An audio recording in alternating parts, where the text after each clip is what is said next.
Hello friends, welcome to math classes.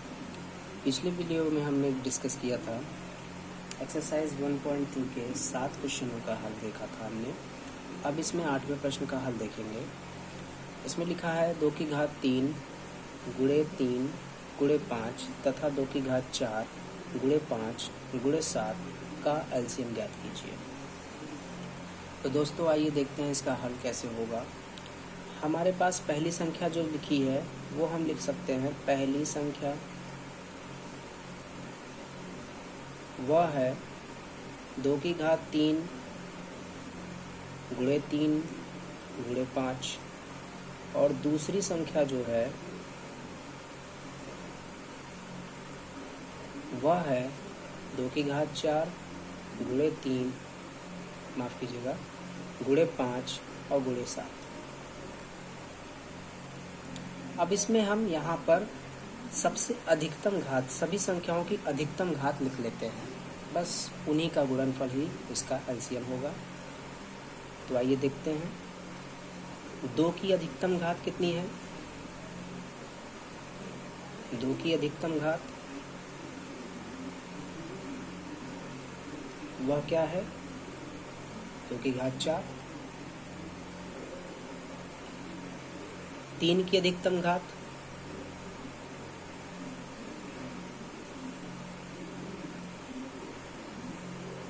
तीन की अधिकतम घात है 3 की घात 1। 5 की अधिकतम घात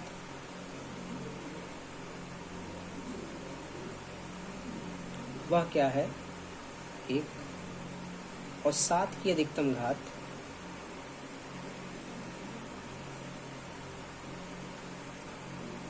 वो भी एक ही है। इसका मतलब एलसीएम जो होगा वो इन सभी संख्याओं का गुणनफल होगा। 2 की घात 4 गुणे 3 गुणे 5 गुणे 7। गुणा करके देख लेते हैं तो यहाँ पर हो जाएगा 16। 2 की घात 4 का मतलब 16 गुणे 3 गुणे 5 गुणे 7। 16 3 48 और 48 पंचे हो जाएगा 240 और गुणे 7 करेंगे तो 7 0 0 7 चौको 28 और 7 दूनी 14 2 16 1680 इसका एलसीएम हो जाएगा। ये होगा इसका आंसर। इसी क्रम में आगे बढ़ते हैं। प्रश्न संख्या 9 है जिसमें लिखा है 2 संख्याओं का एचसीएफ 27 तथा एलसीएम 162 है। यदि एक संख्या 54 है तो दूसरी संख्या ज्ञात कीजिए। तो हमें पता है, क्या पता है, हम जानते हैं कि पहली संख्या, या ऐसे भी लिख सकते हैं संख्याओं का गुणनफल जो होता है वो एचसीएफ गुणे एलसीएम के इक्वल होता है। लेकिन हम यहाँ पर निकाल केवल 2 ही संख्याओं का हम कर सकते हैं। इस वजह से 2 संख्याओं का ही एचसीएफ और एलसीएम का गुणनफल यहाँ पर ये इक्वेशन को संतुष्ट करता है। इस वजह से हम यहाँ पर लिखेंगे पहली संख्या गुणे दूसरी संख्या बराबर एचसीएफ गुणे एलसीएम। अब पहली संख्या जो है वह हमें 54 दे दी गई है। दूसरी संख्या हम निकाल सकते हैं, वही हमें निकालनी ही है। और एचसीएफ जो है वो 27 दिया हुआ है और एलसीएम जो है वो 162 दिया है। तो यहाँ पर हम लिखेंगे दूसरी संख्या बराबर 27 गुणे 162 बटा में 54। इन संख्याओं का आपस में गुणा नहीं करेंगे। जब तक नहीं करेंगे तब तक यहाँ पर हमारा कोई भी ये जो मल्टीप्लिकेशन है हो सकता है कि ये बहुत ही अच्छे से क्या हो जाए, सिंप्लीफाई हो जाए। और सिंप्लीफाई हो जाए उससे बचने के लिए हम क्या करेंगे, इन दोनों का गुणा नहीं करेंगे। इन दोनों का गुणा कर लेंगे, उसके बाद फिर से कट करेंगे। तो इससे अच्छा है कि क्वेश्चन बड़ा सोल्यूशन होने से बचने के लिए हमको क्या करना है, बस केवल जैसा लिखा है वैसे ही हम लिख देंगे। अब देखते हैं ये किसी संख्याओं से इसे कट रहे हैं कि नहीं कट रहे हैं। तो हम यहाँ चेक कर सकते हैं। ये हो जाएगा 27, 27 का दुगना होता है 54, तो 27 से कम 27, 27 दूना 54 और उसके बाद यहाँ पर 162 बटा 2। अगले स्टेप में हम लिखेंगे दूसरी संख्या जो कि होगी, इसको हम कट करेंगे तो हमारे पास दूसरी संख्या जो आएगी वो आ जाएगी 81। ये होगा इसका आंसर। इसी प्रकार प्रश्न संख्या 10 भी 9 की तरह ही है, जिसमें लिखा है कि दो संख्याओं का HCF 23 तथा एलसीएम 1449 है। यदि एक संख्या 161 है तो दूसरी संख्या ज्ञात कीजिए। तो हम पिछले प्रश्न की भांति हल करेंगे इसको। हम जानते हैं कि क्या होता है, पहली संख्या गुणे दूसरी संख्या बराबर होगा HCF गुणे एलसीएम। पहली संख्या तो हमें दे दी गई है 161, दूसरी हमको निकालनी है। HCF जो है वो हमारे पास दिया है 23 और एलसीएम जो है वो दे दिया गया है 1449। अब दूसरी संख्या हम कैसे ज्ञात करेंगे? 23 गुणे 1449 बटा में 161। तो दोस्तों, हमने पिछले वीडियो में इससे पहले हमने बताया था, जब किसी भी संख्या को हम किसी भी संख्या से भाग करते हैं तो उसकी हमने छोटी सी एक ट्रिक बताई थी कि अगर वो भाग हो रहा है तो हम उसको थोड़ा सा चेक कर सकते हैं, कैसे कितनी बार उसको ले जाएं कि वह पूर्णतः उसको विभाजित कर दें। अब जैसे कि यहाँ पर आप ऐसे समझिएगा 161 है और यहाँ पर 1449 है। अगर हम चेक करना चाहते हैं कि ये इसको पूरी तरीके से विभाजित कर रहा है या नहीं, तो हमने एक ट्रिक बताई थी कि इसके 2 अंक ले लीजिए और इसके भी 2 या 3 अंक ले लीजिए। अगर 2 अंक इससे बड़े हैं तो 2 ही अंक ले लीजिए, अगर 2 अंक इससे छोटे हैं तो 3 अंक ले लीजिए। तो यहाँ पर इसके 2 अंक ले लीजिए 16 और यहाँ पर 144। 16 का पहाड़ा पड़ी 144 के से अधिक ना हो या उसी के बराबर लगभग आ जाए, तो 16 9 144 होता है। तो यहाँ पर हम रफली सॉल्व करके कह सकते हैं कि 161 गुणा 9 करके हम देखेंगे तो यहाँ पर 9 कम 9, 16 9 144, 1449 9 बार में जा, तो 161 नवैया जो होगा वह 1449 होगा। अब यहाँ पर हम दूसरी संख्या कैसे लिखेंगे? 23 गुणे 9, ये होगी दूसरी संख्या। अब दूसरी संख्या निकालने के लिए आपको क्या करना पड़ेगा? दोनों का गुणनफल ही निकालना पड़ेगा। तो 9 तारीख हो जाएगा यहाँ पर 27 और 9 दूनी 18, 18 और 2 हो जाएगा 20। तो 207 इसका जो आएगा वो आ जाएगा इसका आंसर।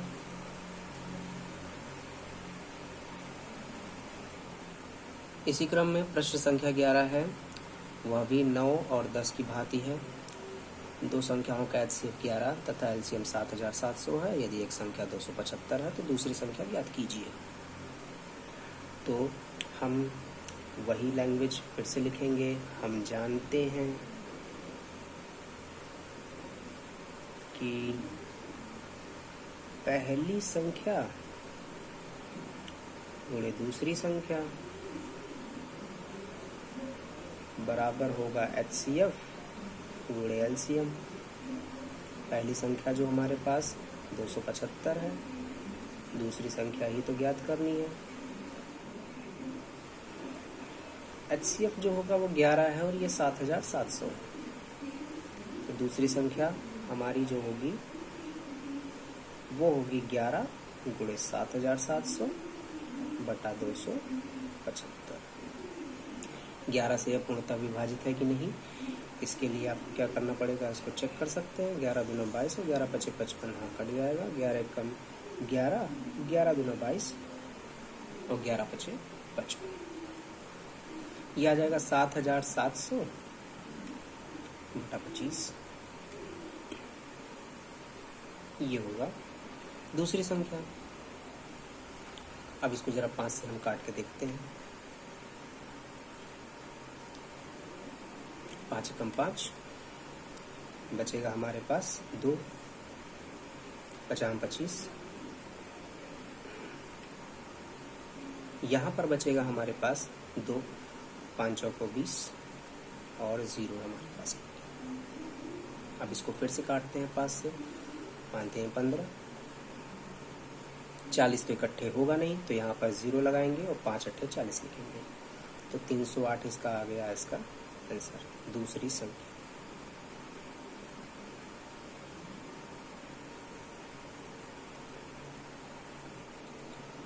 अगला प्रश्न है 12वां, जिसमें लिखा है संख्या 20,570 का अभाज्य गुणनखंडन ज्ञात कीजिए। तो अभाज्य गुणनखंडन जो होगा वो अभाज्य संख्याओं से ही इसका हम क्या करेंगे, इसके खंड खंड करेंगे या गुणनखंड इसको हम कह सकते हैं करेंगे, और इसको उसी छोटे छोटे तोड़ या कह सकते हैं छोटे छोटे भाग में तोड़ करके लिख सकते हैं। तो आइए देखते हैं इसका हल कैसे होगा। हमने बताया था कि जब भी अभाज्य गुणनखंड की बात होगी तो हम अभाज्य संख्याओं से ही उसका गुणनखंड करेंगे, और अभाज्य संख्याएं होती हैं 2, सबसे छोटी स्टार्ट जो होती है वो 2 होती है, उसके बाद 3, फिर 5, फिर 7, फिर उसके बाद 11, 13, आगे इसी तरीके क्रम में होती चली जाती है। तो आइए देखते हैं ये किससे पहले विभाजित होगा। तो यहाँ पर 20,570 ऐसे लिख देंगे, 2 से इसको विभाजित करेंगे क्योंकि आखिर में क्या है इसके 0, और जब भी कभी 0 होता है कोई भी सम संख्या होगी वह 2 से ही विभाजित होता होगी। तो इसको हम करेंगे तो 2 कम 2, 2 शून्य 0, और इसके बाद 2 दूनी 4, बचेगा यहाँ पर 1, इसके बाद 1 और 7 मिलकर के 17 हो जाएगा। तो 2 अट्ठे हो जाएगा 16, और यहाँ पर जो बचेगा 1, 2 पंचे 10 हम इसको लिख सकते हैं। अब इसके बाद हम इसको 3 से विभाजित कर सकते हैं कि नहीं, उसके लिए हमको चेक करना पड़ेगा। तो हम इसके अंकों को आपस में जोड़ लेते हैं, अंकों को आपस में जोड़ करके मन में जोड़ लेते हैं, और उसके बाद चेक करते हैं कि ये 3 से विभाजित होगा या नहीं। इनको आपस में जोड़िए जरा। 5 8 13, 13 2 15 और 15 1 16, 16 3 के पहाड़े में नहीं आता, अतः यह 3 से विभाजित नहीं होगा। अब 3 से विभाजित नहीं होगा तो इसका मतलब इसको हम क्या करेंगे, अब 5 से ही विभाजित करेंगे। तो 5 से करने जाएंगे तो यहाँ पर 5 दूना 10, फिर यहाँ पर 28 जो होगा, 28 को हम काउंट नहीं कर पाएंगे, इस वजह से हमको 0 लगाना पड़ेगा। उसके बाद 28 अब काउंटेबल होगा, तो यहाँ पर कह सकते हैं कि 5 से 5 बार का मल्टीप्लाई, 25 बचेगा यहाँ पर 3, और फिर उसके बाद 7 पर ले जाएंगे, 5 7 35। अब यह संख्या किस संख्या से विभाजित हो रही है उसको हम जरा जांच करते हैं उसकी। 5 से तो विभाजित नहीं होगा क्योंकि लास्ट में क्या होना चाहिए, 5 या 0, तो 5 यहाँ पर है नहीं और 0 भी नहीं है, तो इसका मतलब अब ये 5 से विभाजित नहीं होगी। 7 से अगर हम इसको चेक करना चाहें तो 7 से अगर हम चेक करेंगे तो संख्या 7 से भी विभाजित नहीं होगी। अब 7 के बाद जिसका नंबर आएगा वो 11 का आएगा, तो 11 से हम इसको चेक करते हैं, तो 11 से विभाजित करेंगे तो यह विभाजित हो जाएगी। कैसे हो जाएगी उसके लिए भी हम छोटी सी ट्रिक बता देते हैं आपको। इसके जो सम अंक है, मतलब कह सकते हैं यहाँ पर सम स्थान वाले अंक हैं और विषम स्थान वाले अंक हैं, उनको आपस में जोड़िए और उसके बाद उनको जोड़ने के बाद उनका अंतर निकाल लीजिए। अगर वह अंतर 0 आता है या 11 आता है या 11 का गुणज आता है तो वह संख्या 11 से विभाजित हो जाएगी। अब यहाँ पर हम इसको देखते हैं, जैसे कि ये विषम स्थान पे है और ये भी विषम स्थान पे है। विषम स्थान और सम स्थान आप समझ सकते हैं, जैसे कि आप यहाँ पर देखिए, अगर हम यहाँ से काउंट कर रहे हैं तो 1 2 3 4, तो यहाँ पर हम देख सकते हैं ये पहले अंक पहले स्थान पर है और ये तीसरे स्थान पर है, तो पहला और तीसरा विषम हो गया, इनको आपस में जोड़ लीजिए तो ये हो गया 7, और दूसरा और चौथा हो गया सम स्थान, तो इन दोनों को जोड़ लीजिए, ये भी हो गया 7, इन दोनों का अंतर करिएगा तो 0 आएगा। इसका मतलब यह 11 से विभाजित होगी। तो चलिए 11 से करते हैं। 11 एकम 11, बचेगा यहाँ पर हमारा 9। तो 11 अट्ठे 88 करेंगे, उसके बाद यहाँ पर बचेगा 7, 11 सत्ते 77। अब ये भी, इसको भी चेक कर सकते हैं। ये देखिए विषम स्थान, तो ये 7 और 1 8 हो जाएगा, 8 में से 8 घटाएंगे तो 0 होगा। तो ये भी 11 से विभाज्य हो जाएगा। 11 एकम 11 और 11 सत्ते 77। अब अगला जो है वो 17 से विभाजित हो ही जाएगा। तो यहाँ पर हम लिख सकते हैं 20,570 को 2 गुणे 5 गुणे 11 गुणे 11 गुणे 17। इसका मतलब इसको हम अभाज्य गुणनखंड के रूप में लिखना चाहें तो 2 गुणे 5 गुणे 11 की घात 2 गुणे 17, यही इसका आंसर होगा।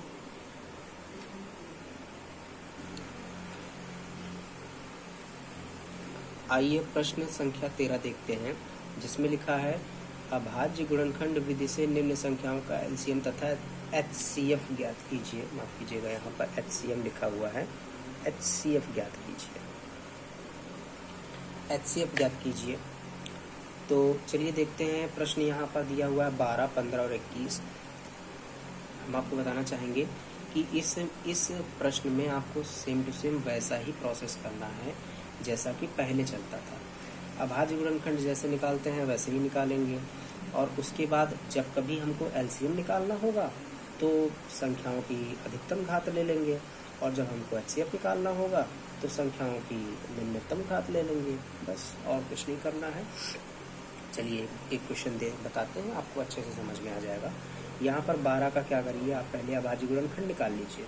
12 का अभाज्य गुणनखंड करेंगे तो 2 से करेंगे, यहाँ पर 2 छक्का 12, 2 से करेंगे तो 2 3 6 और 3 1 3। 15 का करेंगे तो यहाँ पर आ जाएगा 3 से 3 5 15 और 5 1 5। 21 का करने जाएंगे तो 3 से करेंगे और 3 7 21 और 7 1 7। ये तो बहुत ही सिंपल सा क्वेश्चन था। अब यहाँ पर हम 12 को लिख सकते हैं 2 गुणे 2 गुणे 3। इसका मतलब ये हुआ 2 की घात 2 गुणे 3। 15 को हम लिख सकते हैं 3 गुणे 5, इसको हम एज इट इज लिख लेंगे। 21 को हम क्या लिख सकते हैं 3 गुणे 7, इसको भी हम ऐसे ही लिख लेंगे। अब यहाँ पर हम लिखेंगे 2 की अधिकतम घात कितनी है। 2 की घात अधिकतम घात जो है वो 2 की घात 2 है। 3 की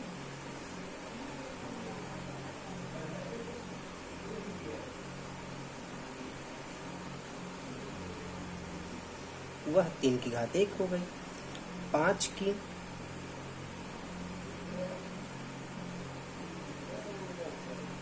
वो भी 1 ही हो जाएगी क्योंकि 1 ही बार यहाँ पर 5 है। और 7 की भी अधिकतम घात 1 होगी।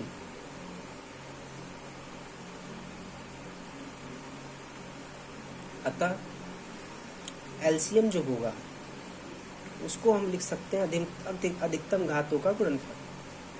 2 की घात गुणे 2, 2 की घात 2 गुणे 3 गुणे 5 गुणे 7, क्योंकि सबकी घात 1 1 है तो एक ही बार ऐसे लिख सकते हैं।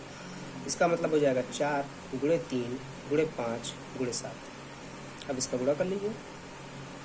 4 3 12, 12 पंचे 60 और 60 सत्ते जो करेंगे तो 420 आ जाएगा इसका एलसीएम। अब आइए देखिए, इसी का हम एचसीएफ निकाल लेंगे। कुछ करना नहीं है, बस केवल आपको जो यहाँ पर आपने अभाज्य गुणनखंड निकाले थे, यहाँ पर 12 का जो अभाज्य गुणनखंड निकाला था, 15 का निकाला था, 21 का निकाला था, इसी से हम एचसीएफ भी निकाल लेंगे। यहाँ पर हम लिखेंगे 2 की निम्नतम घात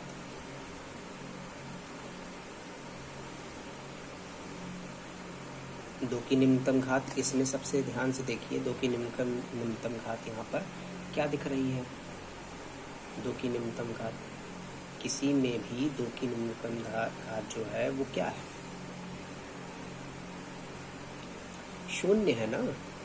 क्योंकि यहाँ पर 2 की घात देखिए, 2 की घात यहाँ पर 4 है, 2 की घात 2 है, और यहाँ पर 2 की घात है ही नहीं है, 2 की घात यहाँ पर है ही नहीं है। इसका मतलब 2 की घात 0, 2 की घात 0, तो 2 की घात 0 ही तो यहाँ पर इसका न्यूनतम घात हुई, 2 की घात 0। इसका बाद ये अब अगले स्टेप में हम लिखेंगे 3 की निम्नतम घात यहाँ पर कितनी हो जाएगी, 3 की न्यूनतम घात वह कितनी होगी, 1 होगी। क्योंकि अब देखिए इसमें 3 इसमें भी है, 3 इसमें भी है, 3 इसमें भी है, 3 की घात 1, 3 की घात 1, 3 की घात 1। इसी प्रकार 5 की न्यूनतम घात,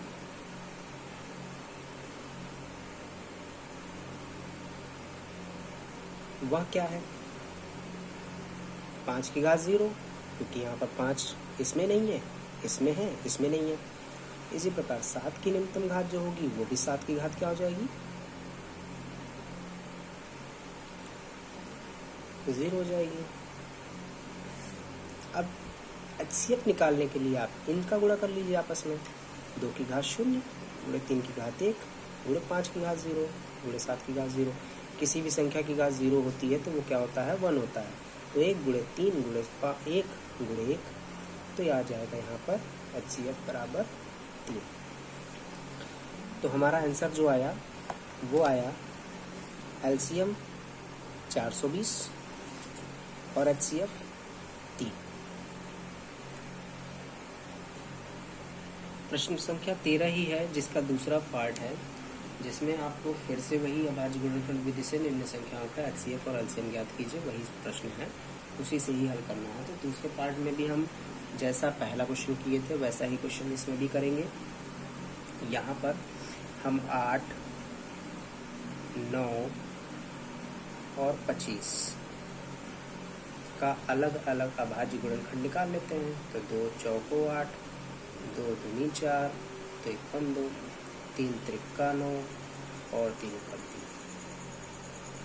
अच्छा हम 25, 5।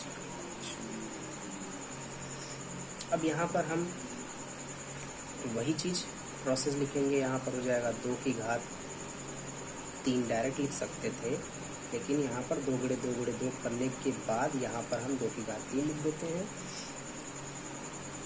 9 का जो आएगा वो आएगा 3 गुणे 3, इसका मतलब होगा 3 की घात 2, और 25 का जो होगा वो आएगा 5 गुणे 5, इसका मतलब 5 की घात 2।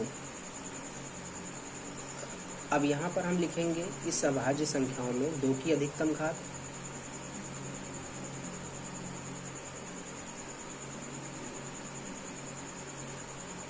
वह क्या है, 2 की घात 3।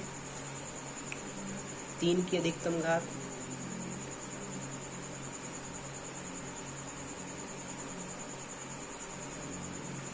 वह क्या है, 2। अब 5 की अधिकतम घात, यहाँ पर अधिकतम लिख लीजिएगा,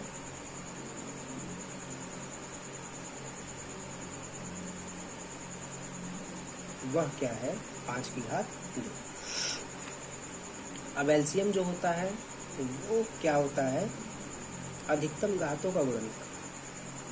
अभाज्य संख्याएं जो हैं उनमें जो अधिकतम घातें हैं उनका गुणनफल आपस में। तो ये हो जाएगा 8, ये हो जाएगा 9 गुणे 25।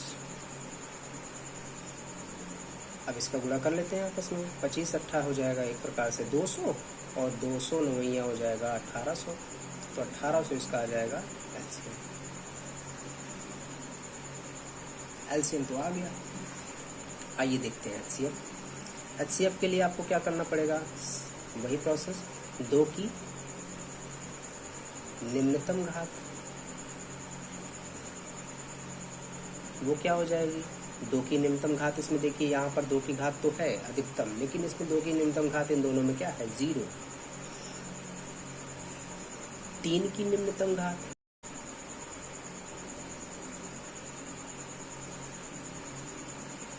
वो भी क्या है, 0।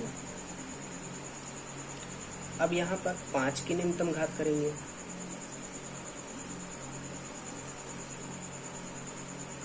वह भी क्या है, 0। तो HCF जब भी निकालते हैं तो हम क्या करते हैं, न्यूनतम घातों का गुणनफल। तो 2 की घात 0, 3 की घात 0, 5 की घात 0। तो इसका मतलब 1 गुणे 1 गुणे 1 मतलब HCF जो आएगा इन सभी संख्याओं का वह 1 आएगा। तो ये इसका आंसर हो गया। आपका HCF जो आया 1800 आया, सॉरी LCM जो आया 1800 आया और HCF जो आया वो 1 आया। ये इसका आंसर होगा।